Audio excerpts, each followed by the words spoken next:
रोज की तरह अनलिखनी ब्लॉग में सबका हार्दिक स्वागत है। सबका अभिनंदन है। सबके मंगल भविष्य की कामना के साथ आज के प्रेरणादायक विषय में दोस्तों, मानव जीवन में अवतीत होकर के हमारे अंतःकरण में अनेक प्रकार के प्रश्न खड़े होते हैं और उन प्रश्नों को हम कैसे खुद प्रश्नकर्ता बने और खुद उसका हल ढूंढें।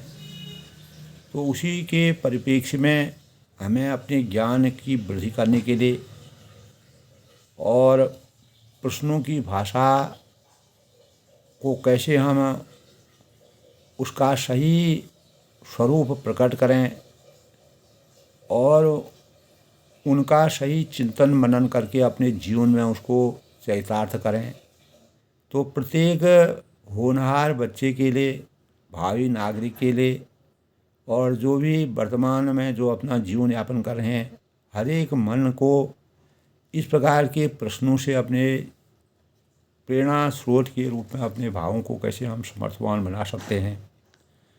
तो कभी कभी दोस्तों हमारे अंतःकरण में अनेक प्रकार के प्रश्न खड़े होते हैं। तो उसी प्रकार के प्रश्नों की मैं समीक्षा करना चाह रहा हूँ दोस्तों। जीव कितनी जाति के होते हैं और शरीर में कितने भेद होते हैं।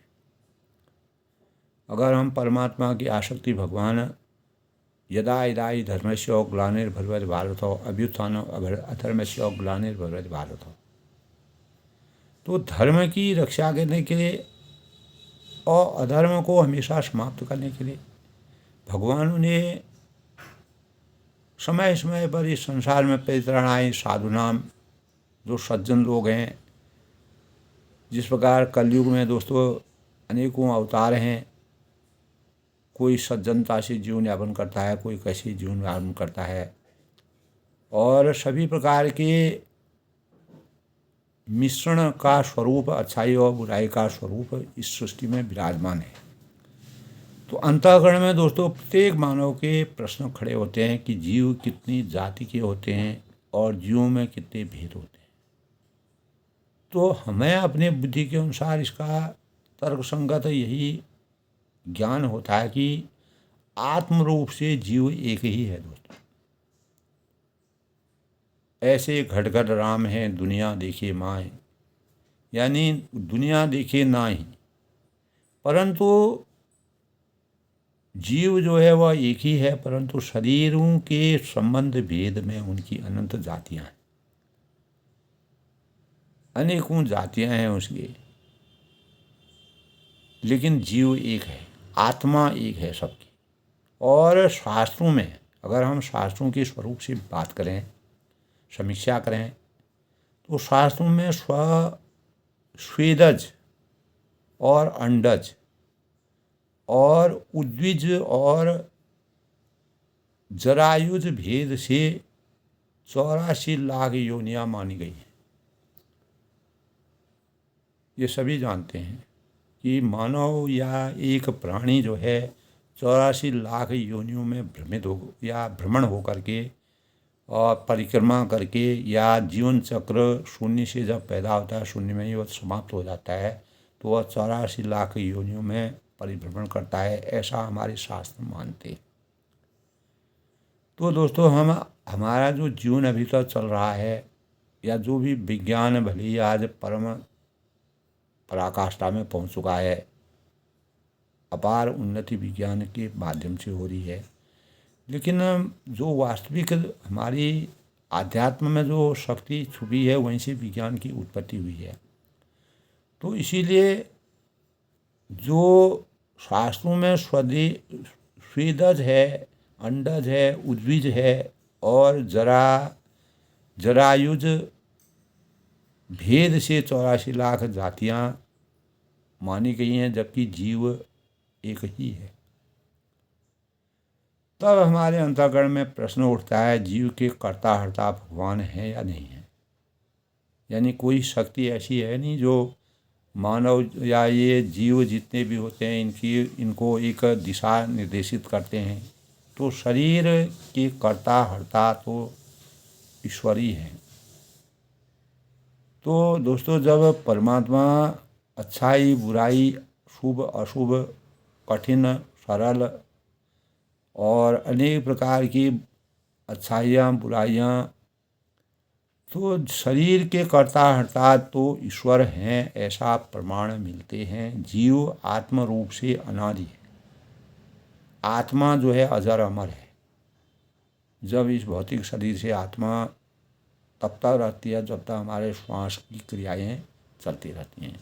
जब श्वास की अंतिम क्रिया रह जाती है तो हमारी आत्मा जो है, जब श्वास, तो वह स्थूल हो जाता है और तब वह, उसका कोई अस्तित्व नहीं रह जाता है। वह निराधार हो जाता है, निस्वार हो जाता है, निश्वास हो जाता है। तो जीव और कर्म एक ही वस्तु है या भिन्न भिन्न है?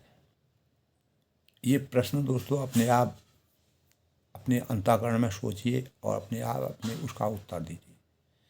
तो जीव और कर्म भिन्न भिन्न वस्तु है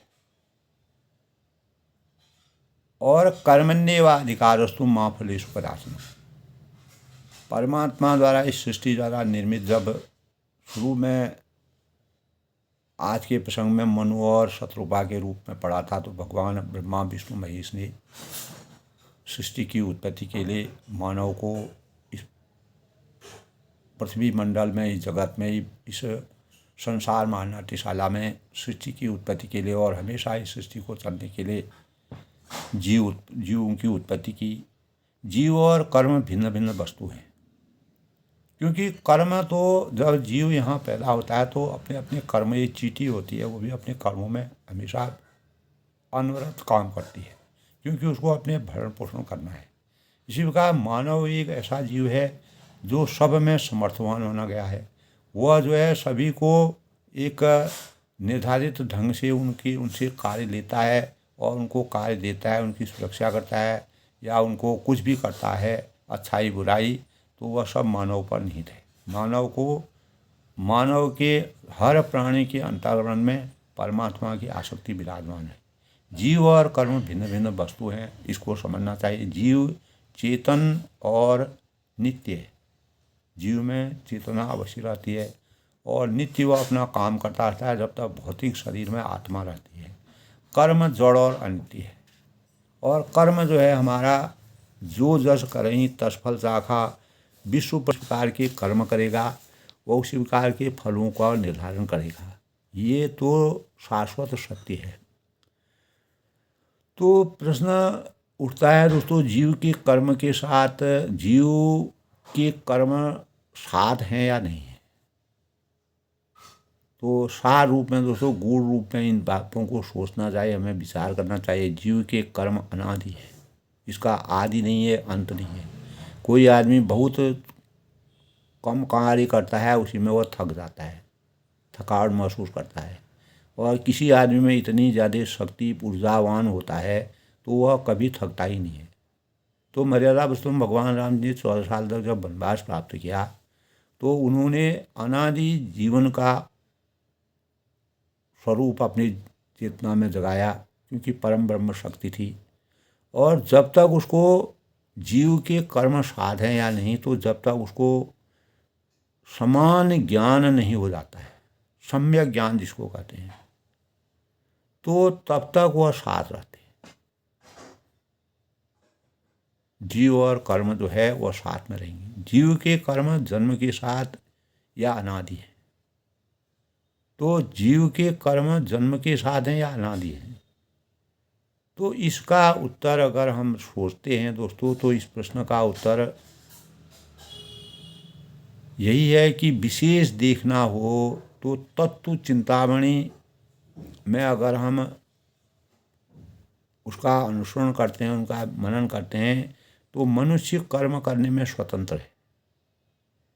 हमको परमात्मा द्वारा जो कार्य दिया जाता है, जो कर्म प्रधान विश्व रचि राखा, जो जस करें तस फल चाखा, तो अनेक प्रकार के कर्मों की महत्ता है। जिसको जिस प्रकार का कर्म करना है, जिससे उसका आधिपत्य उसका बढ़ रहा है, उसके जीवन में आनंद की प्राप्ति हो रही है, वही मनुष्य कर्म करने में, अपने अपने कर्मों को निर्धारण करने में स्वतंत्र, अपने आप में आज़ाद है, स्वतंत्र है।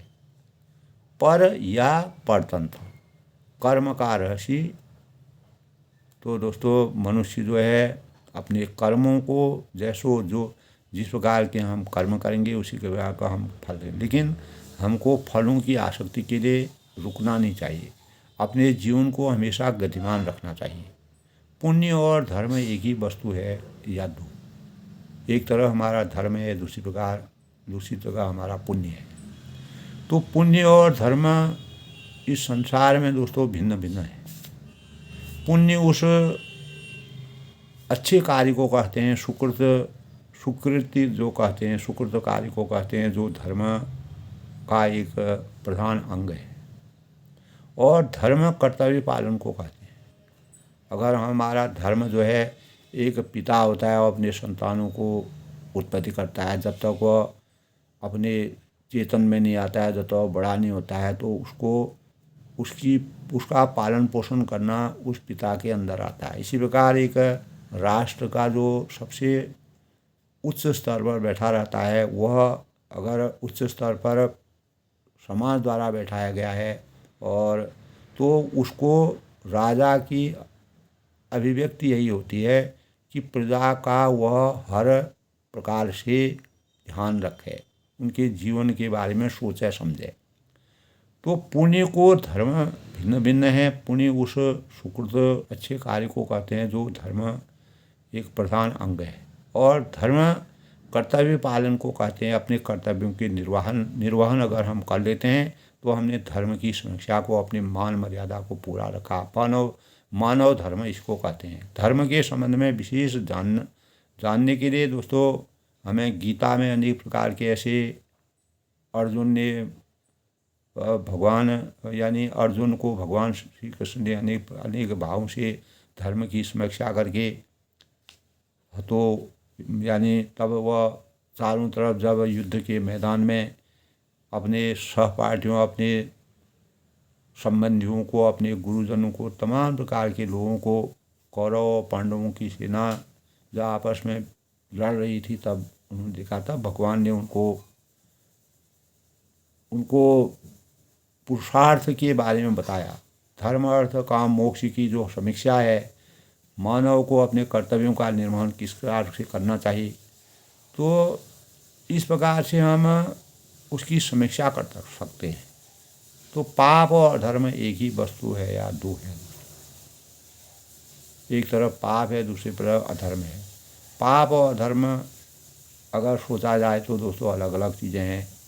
दुष्कृत यानी निषिद्ध कर्म अगर हमारे होते हैं, हम गलत कार्य में रहते हैं, जिसका रावण ने एक अच्छे कुल में पैदा होने पर भी और उसके माता पिता द्वारा अच्छे कार्य करने पर भी अपनी मान मर्यादा को हमेशा व्यवस्थित रख करके उन्होंने जिस प्रकार से अपने, लेकिन रावण में अहंकार, अत्याचार और तामसी प्रवृत्ति का से होने से आ जाने से वो अधर्म की तरफ बढ़े। और दुष्कृत यानी निषिद्ध कर्म को पाप कहते हैं और वह पाप के भागी बने। तो जो भी मानव इस कलयुग में भी अगर कोई मानव पैदा होता है, अगर वह अपने कार्यों से, अपने अभीष्ट कार्यों से अगर निषिद्ध गलत कार्य करता है तो वह अधर्म कहलाता है। तो एक प्रधान अंग अधर्म, जो धर्म का एक प्रधान अंग है, और कर्तव्य विशुद्ध कर्म करने अथवा कर्तव्य के परित्याग करने को अधर्म कहते हैं। अगर हम कर्तव्य का सही ढंग से निर्वहन नहीं करते हैं, उसका त्याग कर सकते हैं, जो मर्यादा पुरुषोत्तम भगवान राम जी ने यही प्रेरणा तुलसीदास ने रामचरितमानस में दी है कि हमें अपने कर्तव्यों, रामचरितमानस में भगवान ने 14 साल के वनवास के दौरान अपने माता पिता से लेकर के, अपने प्रजा से लेकर के, अपने गुरुओं से लेकर, अपने साथियों से लेकर, अनेक प्रकार के समाज से लेकर के, जिस प्रकार के अपने कर्तव्यों का निर्वहन पूर्ण निष्ठा के साथ, पूर्ण चरित्र के साथ और पूर्ण मर्यादा के साथ और सर्वोत्तम रूप में अपने लक्ष्यों का एक राजधर्म की समीक्षा की, इसीलिए वह आदर्शता के पात्र माने। सभी स्वरूपों में उनको आदर्श का मानक बना गया। तो कर्म करने और कर्तव्य के परित्याग करने को अकर्म कहते हैं। तो कभी कभी हमारे अंतःकरण में प्रश्न ये भी उठता है दोस्तों कि धर्म हिंसा है या अहिंसा है। यानी अलग अलग धर्म हैं, धर्म के अनुयायी बनना ठीक है, हमें अपने धर्मों का निर्वहन धर्म के अनुसार अगर हम चलते हैं तो उसका अनुयायी हम बनते हैं। तो हमें धर्म यानी हमारे धर्म हिंसा में है या अहिंसा में है, तो धर्म अहिंसा में है। अहिंसा परमो धर्म कहा गया है, क्योंकि अहिंसा के बराबर सबसे बड़ा धर्म जो है इस संसार में, अगर इस सृष्टि में है तो मानव धर्म है। और अहिंसा किसी की हिंसा न करना, वही सबसे बड़ा धर्म है। अंततोगत्वा यानी हमारे सनातन धर्म में यानी अहिंसा परमो धर्म की पराकाष्ठा को सर्वोपरि माना गया है। और इस संसार में सृष्टि में दोस्तों जब तक सृष्टि रहेगी तब तक जो है धर्म की वास्तविक समीक्षा है वह अहिंसा में ही समाहित है। इसलिए राष्ट्रपिता महात्मा गांधी ने जो हमारे उस समय की देशकाल परिस्थिति के अनुसार अहिंसा परमो धर्म को सर्वोपरि माना, क्योंकि परंतु ऐसी क्रिया को देखने से हिंसा के सदृश प्रतीत होती है, पर जो निस्वार्थ भाव से निष्काम भाव से अपने हितों का परित्याग करके जिसके प्रति हिंसा दिखती है उस व्यक्ति के हित के लिए अथवा लोक हित के लिए की जाती है।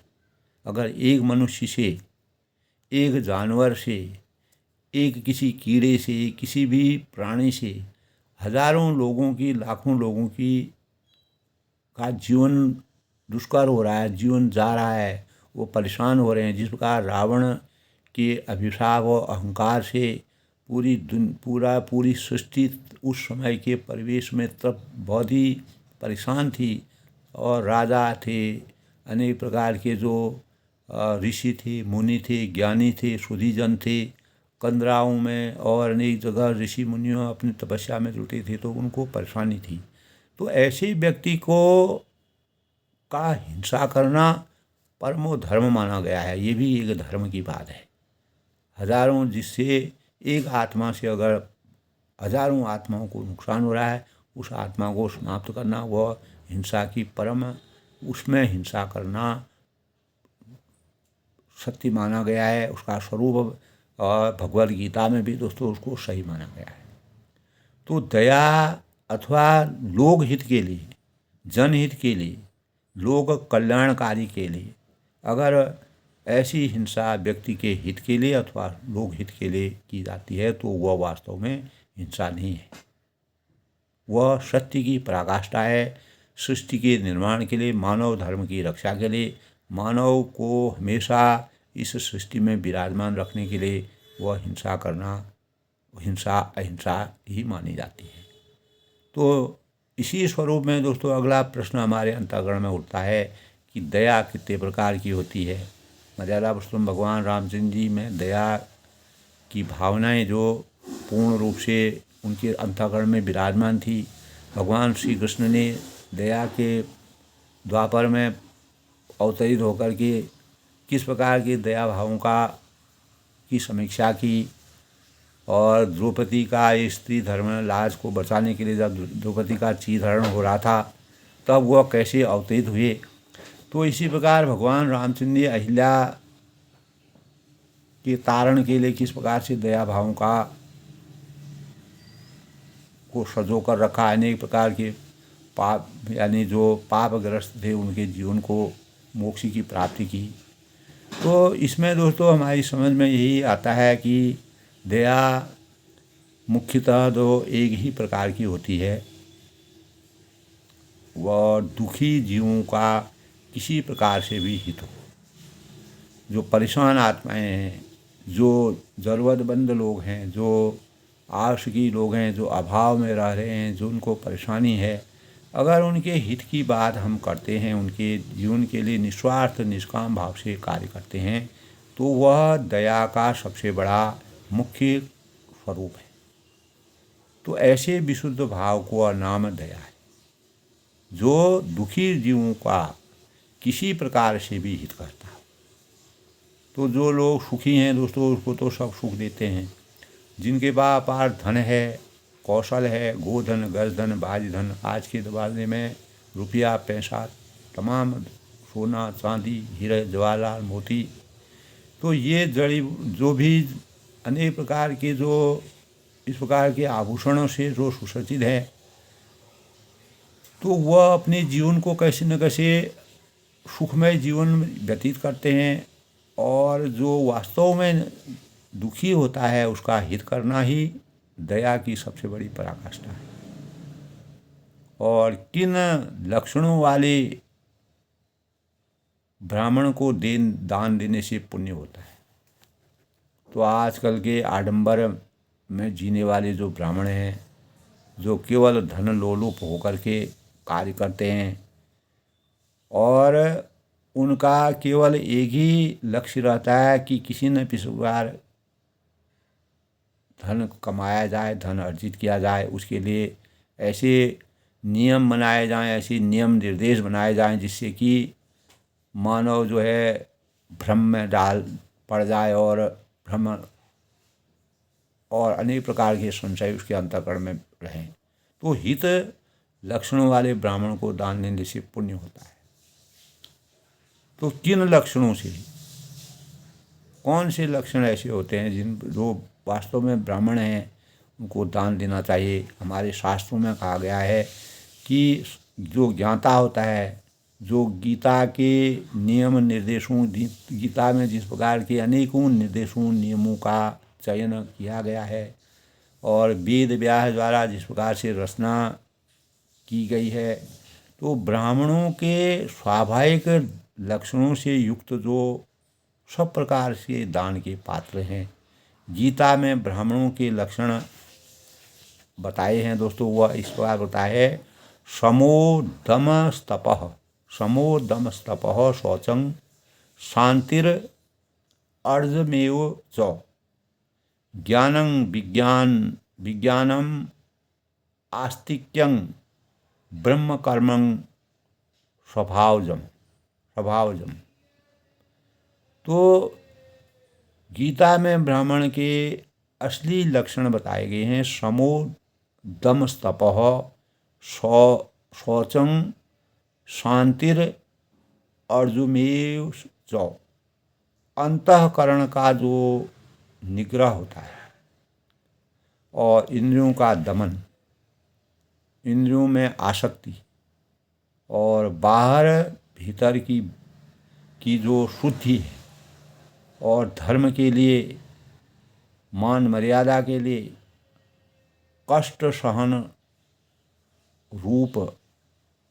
सहन करने की शक्ति और तपस्या, क्षमा, मन, इंद्रियों और शरीर की सरलता, सादा जीवन, उच्च विचार और आस्तिक बुद्धि, परमात्मा के प्रति आस्थावान होना और शास्त्र ज्ञान और यानी परमात्मा तत्व का अनुभव। शत्रुपा और मनु जो सृष्टि के श्री गणेशक थे, उनका शास्त्र ज्ञान और परमात्मा तत्व पर जिस प्रकार से उनका अनुभव और उनकी दिव्यता के भावों का संचार है, तो वे ब्राह्मण के स्वाभाविक कर्म हैं। ये कर्म ब्राह्मण के होने चाहिए: अंतःकरण का निग्रह, इंद्रियों का दमन, इंद्रियों में इतनी शक्ति हो कि किसी प्रकार से भी विचलित न हो, और बाहर और भीतर की शुद्धि, अंतरात्मा और बहिरात्मा की शुद्धि, धर्म के लिए कष्ट सहन करने की क्षमता, तप की और पराकाष्ठा, क्षमा, मन, इंद्रियों और शरीर की सरलता, सादा जीवन, उच्च विचार, आस्तिक बुद्धि, ज्ञान, शास्त्र और परमात्मा तत्व का अनुभव, ये ब्राह्मण के स्वाभाविक कर्म हैं। तो दोस्तों, आज के प्रेरणादायक विचारों में सुपात्र साधु के क्या लक्षण हैं एक प्रश्न और हमारे अंतःकरण में आता है, उनके क्या कर्म होने चाहिए। साधु न छोड़े संतई कोटिक मिले असन, मलय भुजंगी बेधिया शीतलता न तजंत।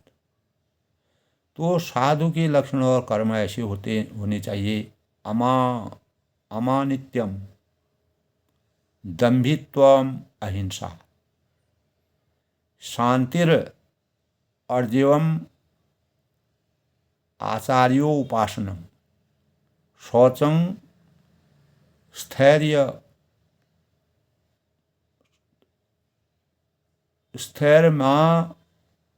मवी निग्रह। यानी साधु के लक्षण और कर्म ऐसे होने चाहिए। गीता में बताया गया है कि अमानित्यम, दंभी त्व अहिंसा, शांतिराजनम, आचार्यम आसनं शौचं, स्थैर्यम आत्म विनिग्रह। यानी कहने ऐसे होने चाहिए कि श्रेष्ठता के अभिमान का अभाव, दंभ आचरण का अभाव, प्राणी मात्र को किसी प्रकार से न सताना, क्षमा भाव, मन वाणी की सरलता, श्रद्धा भक्ति सहित गुरु की सेवा, और बाहर और भीतर की शुद्धि, अंतःकरण की स्थिरता, मन और इंद्रियों सहित शरीर का निग्रह, इस लोक और परलोक के संपूर्ण भोगों में आसक्ति का अभाव, अहंकार का अभाव, जन्म मृत्यु जरा रोग आदि से बार बार दुख दोषों का विचार करना।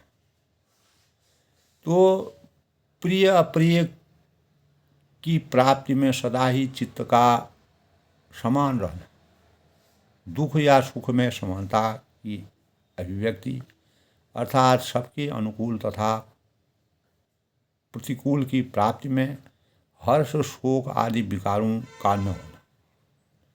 तो परमेश्वर में एक ही भाव से स्थिति रूप ध्यान योग के द्वारा,